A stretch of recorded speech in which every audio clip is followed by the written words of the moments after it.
प्रपार्टियाव बेबायदि थांनानै भाइरेल खालामनो हानाय रेकर्ड खालामनानै एकदम पाब्लिकनि मा होनदों मोनसे पार्क बायदि भिडिअ बानायनाय ब्लगिं खालामनाय बेबायदि बोरैहाय सोर बिथांमोनखौ पारमिसन होखो बिथांमोनहासो मिथिसिगोन आरोना दा बिनि सोमोन्दै आं नोंथांमोननि सिगाङाव माखासे बाथ्रा फोरमायनो सानदों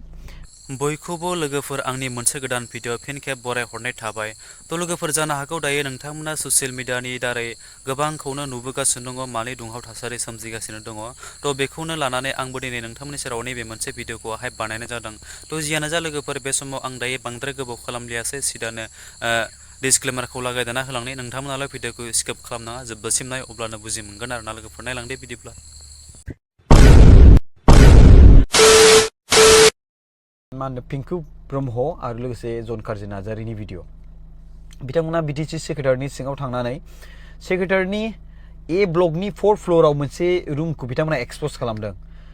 सरकारनि प्रपार्टियाव बेबायदि थांनानै भाइरेल खालामनो हानाय रेकर्ड खालामनानै एकदम पाब्लिकनि मा होनदों मोनसे पार्क बायदि भिडिअ बानायनाय ब्लगिं खालामनाय बेबायदि बोरैहाय सोर बिथांमोनखौ पारमिसन होखो बिथांमोनहासो मिथिसिगोन आरोना दा बिनि सोमोन्दै आं नोंथांमोननि सिगाङाव माखासे बाथ्रा फोरमायनो सानदों भिडिअखौ नोंथांमोना नायग्रोना लादो खबर बर'नि उन्दुग्राखौ नायफैदों नङा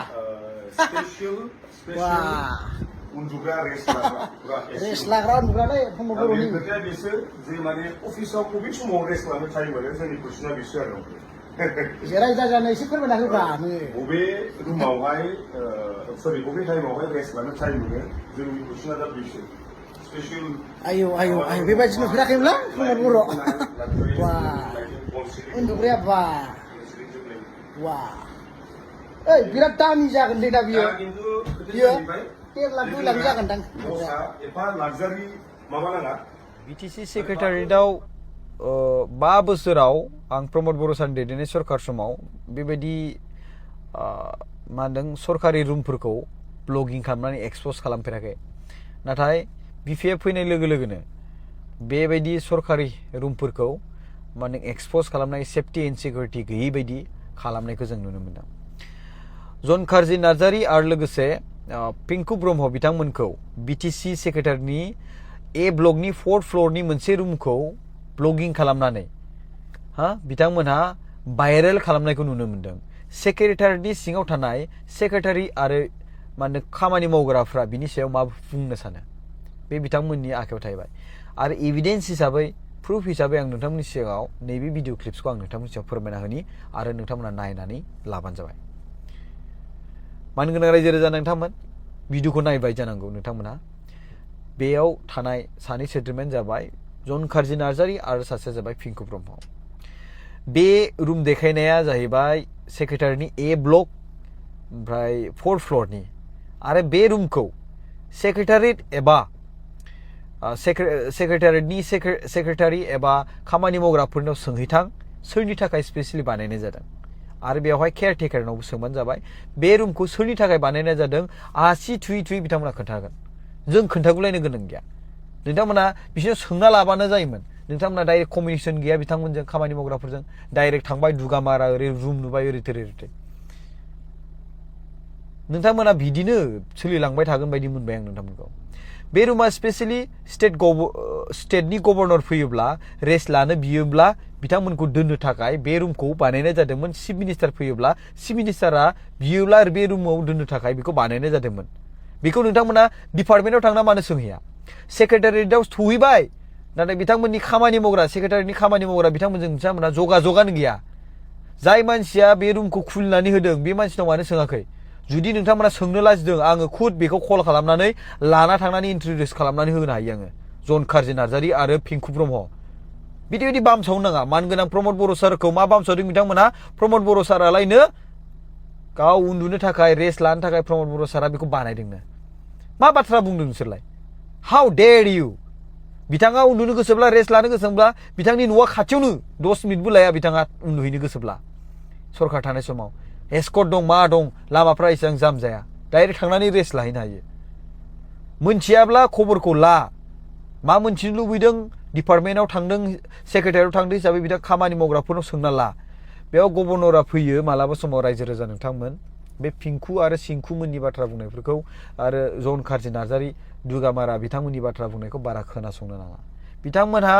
जेरै मेरैनो बामसावनो नाजानायखौल' नाजायो आं दिनैसिम जेसेबांखिनि बाथ्रा बुंदों दै रायजो राजा नोंथांमोना मोजां नोजोर होनानै आंनियाव गोबां कमेन्ट खालामो बिपिएफनि आइटिसेलफ्रा नोंगौ बिथांमोननि बिपिएफ आइटिसेलनि कमेन्ट खालामनाया बिराद स्ट्रं बिथांमोना बिराद एक्टिभ आं मिथिगौ सोरबाथ' गावनि हिन्जावनि एकाउन्टखौनो इउज खालामनानै हिन्जावा फात्तायानो गैया हौवा मानसिया कमेन्ट खालामगासिनो दं ओमफ्राय उनाव हिन्जावा बुंनोसै आं नङा आदा आं नोंनि भिडिअखौ नायो बिदिबो जाखांबाय खेबसे नाथाय हिन्जावा कमेन्ट खालामा हौवायासो कमेन्ट खालामो स' बेबायदिनो गोबां जायो दा दिनै बिथांमोना मानो गोनां प्रमद बर' सार बिथांखौ एलिगेसन होदों बे एलिगेसना नंखायथार प्रमद बर' सारा गाव उन्दुनो थाखाय रेस्ट लानो थाखाय नङा स्टेट गभर्नरा माब्ला मोनसे कनफारेन्स जायोबा प्रग्राम जायोबा गभर्नरखौ लानानै चिफ मिनिस्टारखौ लानानै एसेम्बलि जायोब्ला दा बिथांमोना उन्दुनो बा माबा मोनसे रेस्ट लानो दसे 5 to 10 मिनिट्सनि थाखाय होमबा बिथांमोननो बहा होनो बहाबा हटेलाव होनोबोथ' सेफ्टि एन्ड सिकिउरिटिनिबो खोथा थायोना दा सेक्रेटारियेट हिसाबै सरकारनि मोनसे जायगा बियो नङा होमबा स' बे हिसाबै बिथांमोननि थाखाय गैयाब्ला आरो मा होनदों माखासे बाथ्रा बेयाव फेसिलिटिस होनो हायिनि थाखाय बड'लेण्ड सरकारनिफ्राय माखासे मा होनदों दुखुनांथाव बाथ्रा जायो थ' बिनि थाखाय बेखौ बै गभर्नर आरो सिएम मोननि थाखाय बानायनाय जादोंमोन आरो नोंथांमोना नंखाय सानदोंबा सोंनो हागोन गभर्नराव सों बिथांमोना रेस्ट लाखांबाय आगुनि गभर्नराव सों बिथांमोनाबो बेयावनो रेस्ट लाखांबाय आरो केयारटेकार जाय साबि लाग्रा बेनावबो सों सोर रेस्ट लायो बेयाव साबियानो बे केयारटेकाराव थाखायो मिथिबाय दानियाबा बाथ्राया बिसोर बिथांमोना बोरैहाय बे सरकारनि रुम बा सरकारनि जायगा माने रुमफोरखौ थांनानै बेबायदि भिडिअ बानायनानै ससियेल मिडियायाव आपल'ड होनो हानाय सरकारनि खामानि मावग्राफ्रा सेक्रेटारिनि डिपार्टमेन्टआव खामानि मावग्राफ्रा बोरै जिएडि डिपार्टमेन्टनि खामानि मावग्राफ्रा बोरै साहसै बिथांमोनखौ बेबायदि मा होनदों आपल'ड खालामनो होखो बिथांमोना बिनि सायाव सार्च होबानोथ' जायोना दा एफआइआर होबानो जायोना बिथांमोना जिएडि डिपार्टमेन्टआ दा दिनै बिथांमोना एभिडेन्स नांगौ भिडिअखौ होबाय बेबायदिथ' मोन्थाय गैया दिनै 5 बोसोर प्रमद बर' सारनि दैदेन सरकार समाव रावबो बेबायदि भिडिअ बानायाखै मानो होनबा मान होदों सनमान होदों माखासे प्राइभेसि थायो सरकारि माने डिपार्टमेन्ट खामानि मावनायनि माखासे प्राइभेसि थायो रुमफोरा बेफोरखौ मानो देखायनांगौ दा बेयाव सेक्रेटारिनि जिएडि डिपार्टमेन्टआ बिनि सायाव मोनसे सेक्रेटारिया बेखौ मोनसे एक्सन लानांगौ बे जोंनि डिमान्ड फार्स्टलि जन कार्जि नार्जारि आरो पिंकु मोननि थाखाय आं मोनसे इनफरमेसन होनो सानदों बिथांमोना हरिनागुरियाव थांनानै मोनसे गिदिर बिल्डिं नुनो मोनगोन इएम आरो एमसिएलए बेयाव थांनानै बेडफोरखौ नायथां थाग्रा खुलिफोरखौ नायथां बेखौबो प्रमद बर' सारानो बानायदों दा दिनै नोंथांमोननि इएम आरो एमसिएलए बेयाव थांनानै थानो मोनसिगोन आरामसे आजादियै मिथिबाय नोंसिनि इएम आरो एमसिएलएफ्रा थाहैनो मोनसिगोन बेखौबो प्रमद बर' सारानो बानायदों बेखौबो देखायथां बे बिल्डिंखौ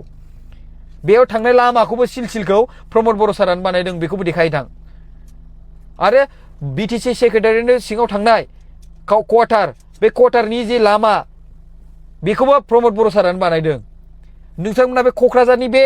डिभाइडेड बानायना होदोंना पस्ट बायदि बेयाव कालार जे फुनगासिनो दं बेखौबो देखाय प्रमद बर' सारानो बानायदों बेखौबो कारिगावनिफ्राय लाना क'क्राझारसिम मोनसे लामा बानायदों बाम ओरै एरनाय बारायनाय बेखौबो प्रमद बर' सारानो बानायदों बेखौ देखाय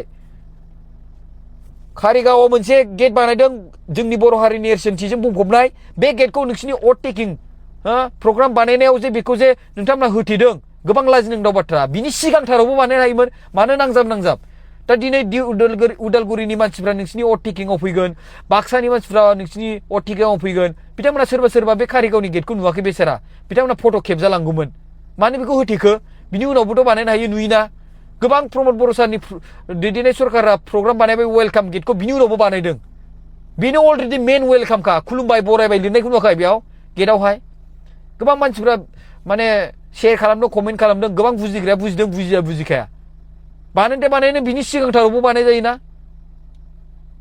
समान बिथांमोना माखासे मानसिफ्राथ' बुंबावदोंसो बे गेटखौ बोखारनांगौनो ओरै थोरैनो गावसोरा बानायनो हादिया नालाय मानो गोनां प्रमद बर' सारा बानायबाय नालाय खाम सिफुं सेरजा इउनिक मोनसे गेट बियो रावबो बेबायदि सानस' हायै गेट बानायदों एसे मान होनो सोलों मान गोनां प्रमद बर' सारनि खामानि मावनायखौ मोजां मोनाखै नाथाय बे खाम माने सिफुं सेरजा आर'नाइ बैफोरखौथ' मान होनो सोलोंना गोबां रायजो राजाफ्रा नायलांगोन बेखौ नोंसोरनो लेंहरलायबाय गभर्नरखौ चिफ गेस्ट हिसाबै दा बिथाङाबोथ' बे गेटखौ नुलांथोंना हारिनि नेरसोनथिजों बुंफबनाय गेटखौ चिफ मिनिस्टार फैगोन होनलाय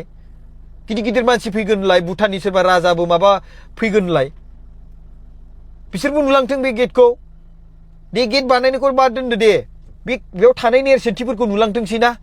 बिदिबो गेट बेयाव नुनायफ्रा नेरसोनथिजोब होननानै बिदि आरो माने बे हरिनागुरिनि एमसिएलए बिल्डिंखौबो खेबे थां